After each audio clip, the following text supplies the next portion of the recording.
Ito po yung pagpapakasal ni na Carlo Aquino at Charlie Dizon. Ang tanging nagulat lang naman dito, si Trina Candasa kasi hindi niya nalaman. Saka lang siya, ay, kinasal din. Hindi daw kasi niya nalaman at hindi rin ipinagpaalam si Miti. Let's go.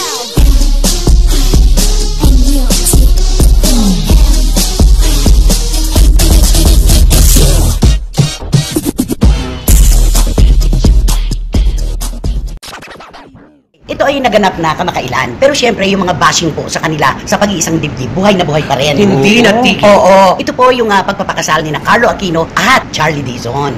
Pero dahil nga kasi meron yung pinagdaanan si Carlo na nagkaroon pa sila ng anak ni Trina Candasa, yun po ang inuukil-kil sa kanila ngayon samantalang napakaligaya na nila ni Charlie, di ba? Oo, at the fact na matagal na nangyari ito, na dapat sana nakamupon na ang bawat partido. At dapat ay medyo pinakinggan din naman nila yung sinabi ni Charlie na nang pumasok naman siya dito sa relasyon na ito, matagal nang hiwalay sina Carlo at Trina, di ba? Pero siyempre nagulat ang lahat kasi bigla-bigla ang pagpakasal. Hindi rin sa akin, para sa akin, hindi biglaan yung 2 taon. Mahaba-haba na rin yun para makilala nila ang isa't isa. At ito po'y usapin ng puso at kung anong idinidikta ng kanilang mga puso ay wala tayong magagawa. Di ba? Ang tanging nagulat lang naman dito, si Trina Candasa kasi hindi niya nalaman. Nung na-post lang nakasal, saka lang siya, ay, kinasal din. Hindi daw kasi niya nalaman at hindi rin ipinagpaalam si Miti para makasama doon sa kasalan. Kasi karaniwan, yung anak ng lalaki o babae sa isang nakaraang relasyon, isinasama sa listahan, di ba? Kaso sinabi niya na hindi niya alam. At doon po binubutasan ngayon sina Charlie at Carlo na sinasabi itong si Carlo Aquino, napaka-irresponsableng ama na wala man lang pagmamahal sa kanilang anak ni Trina. Napakalinaw din po nung sinabi mismo ni Trina Candasa, responsableng ama po si Carlo dahil nagbibigay siya ng sustento kay Miti, di ba? Oo, kaya dapat doon tayo magsimula, doon tayo mag-take off na maganda naman at gagampanan naman ni Carlo ang kanyang tungkulin bilang ama. Oo. At ito yung kasalan, mga kachika, mga kapatid na pati po ang mga bisita ay binabash. Oo, di ba? nakakaloka. Bawal na pala ngayong bumate sa mga bagong kasal. Katulad na lamang po ni Jolina Magdangal, nandoon sila ng kanyang asawa at nasaksihan nila yung kaganapan, di ba? At nag-wish siya, di ba? Congratulations, Carlo, at best wishes naman sa'yo, Charlie, di ba? Alam ko mabuti kang anak, mabuti kang tao, suportadong pamilya, yung mga ganyan-ganyan. Hala, binasama ng mga bashers. Totoo yan, mabuti na lamang at marami rin po tayo mga kababayan na malawak ang pag-iisip at naintindihan yung pagbati na ito ni Jolina Magdangal. Magkaibigan po kasi sila ni Carlo at saka ni Charlie. Siyempre po, pagkaibigan natin ang ikinakasal, wala tayong ibang hiling, kundi ang panghabang buhay na pagsasama.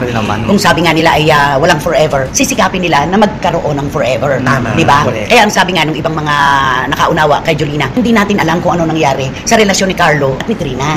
Di ba? Huwag nating panghimasukan yon. Dapat lawakan natin ang ating pag-iisip na maaaring nagkaroon ng harang kaya hindi natuloy na silang dalawa ang ikasal. Di ba? Ang tanging naging problema lang dito ay talagang binash ng bonggang-bongga sa na nakakaloka. Ano to? Mag-wish ka lang, mga bisita, mag-wish lang, galit na rin sila dapat. Pataas na ng pataas ang level ng panghihimaso ng mga bashers sa mga buhay ng mga personalidad. Kung dati, ang mga pinapansin, pelikula, pag-arte, ngayon personal ng buhay. At pati ang mga nagpo-post ng maganda para sa ayaw nilang artista, binabash. Ayaw nila nun. Anong komento mo dito? Nababati ka lang, tapos sabihin na gano'n, simple congratulations. Tapos, naku, ito naman kasi mga baser ito. Talagang lumalagpas sila sa sa boundary talaga. Dapat kasi, baser, okay ka lang, wala namang problema yung magbas ka, di ba? Pero dapat isipin mo kung ano yung binabas mo at kung sino yung binabas mo, huwag ka lang magpas sa boundary. Lalo na kung wala kayong kinalaman sa istorya ng nakaraang buhay ng mga tao na inyong kinakampihan at inyong tinitilad-tiladan. Tama. Diba? Dapat alamin muna natin yung history ng pagsasamahan ng mga magkakaibigan kung paano sila magbatian. Naalala ko sa isang panayam ni OG Diaz kay Trina Candasa. Sinabi rin naman niya, in a way, sinabi niya na siguro naging toxic din siya, di ba? Toxic siya doon sa relasyon. Kaya hindi nagtagumpay. At saka si Carlo, mabuting tao po eh. Mabuting tao siya at mabait na kasama sa trabaho, mabait na anak, kapatid, at lahat na. Ginawa pa nga po niya, napaka-formal, di ba? Nagpunta pa sila ng Amerika para hingin ang kamay ni Charlie, di ba? Liligawan pa nga lang, nagpaalam na, nagkaroon na po agad ng respeto at nung magpapakasal na, nagsabi rin sila. Di ba? At saka wala pong, ang buhay po, ang kapalaran, walang ibinibigay sa atin ng panahon kung kailan magpapakasal at kailan hindi. Ay, totoo. Di ba? Totoo. Hindi nakadrawing yan. Hindi yan idinidikta. Ito ay nangyayari ng natural na natural kapag nagkasundo na ang mga nagmamahalan na kailangan ng mabasbasan ng Diyos ang kanilang pagmamahalan. Ito yung biglaan eh. Mararamdaman mo yung tinatawag spark na hindi mo alam yung palang kasama mo pala makakapagpapit. Hindi mo lang makakapagsabi kasi, di ba? Nakakatawa lang meron pang mga bashers na nagpo-post ng akala mo lang wala. Pero meron. Di ba? Binabaligtad nila talaga yung sitwasyon na ang pinalalabas nilang kaawa-awa ay si Trina Candasa. Tapos mayroon ibang nagsasabi, uy, napaghanap buhayan ni Trina Candasa ang pagpapakasal ni Carlo at ni Charlie. Tumaas daw ang benta ng kanyang mga pabango. Di ba? Kaya may mga bagay-bagay talagang pag may nawala, meron naman kang kakabili. Benepisyo, diba? Ang maganda talaga, unawain po natin, nagmamahalan si Charlie at saka si Carlo. Tapos na po ang istorya ng relasyon ni na Carlo at Trina. Meron pong isang bata na nandito sa gitna, si Mithi. Hindi po yan kinakalimutan ni Carlo. Alam niya ang kanyang responsibilidad sa kanya. Yun ang pinakamahalaga. Di ba? At sinabi mismo yan ni Trina, di ba? Tungkol yung kay Medeo.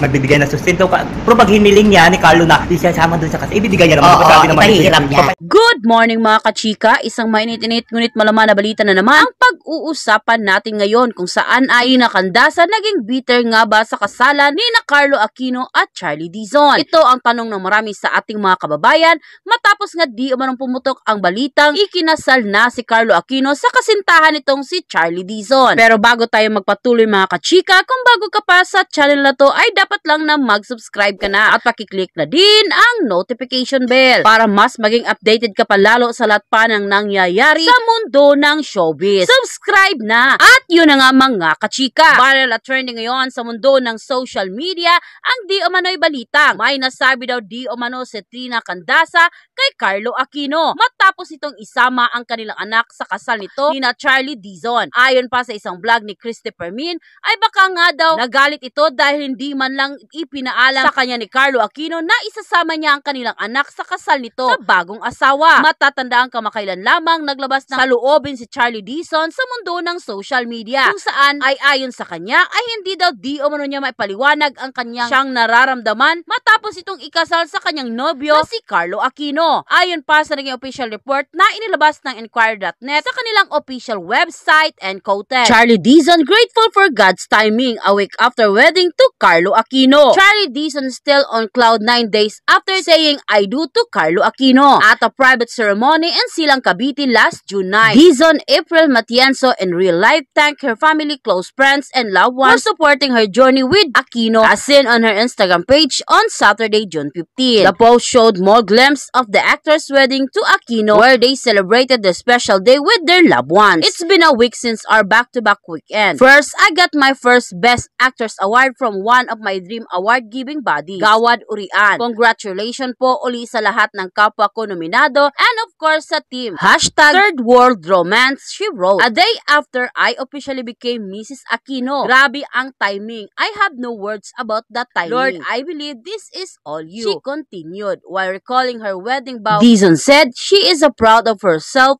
and her husband and the company of people who genuinely love them. Tulad ng sinabi ko sa vows Mahal at Jose Liwanag, I am proud that we are here today with people who genuinely love us. And that what truly matters, celebrating our love with the people who meant the most. She said while tagging Aquino's Instagram account. Dizon and Aquino meet in the filming of A Soldier Heart, which ran from January to September 2020. While spark initially didn't fly between the two, the couple reportedly developed feelings during the Star Magic US tour in August 2022. Aquino confirmed his relationship with Dizon in January 2023, while the actress addressed her third world romance co-star as her boyfriend 6 months later. End quote. At yun na nga mga kachika, kung nagustuhan mo ang hot topic natin for today's video, ay ano pang inaantay mo? Mag-like ka na at i-share mo na din para mas marami pang magkakaalam sa hot topic na ito. Maraming salamat! Let's go.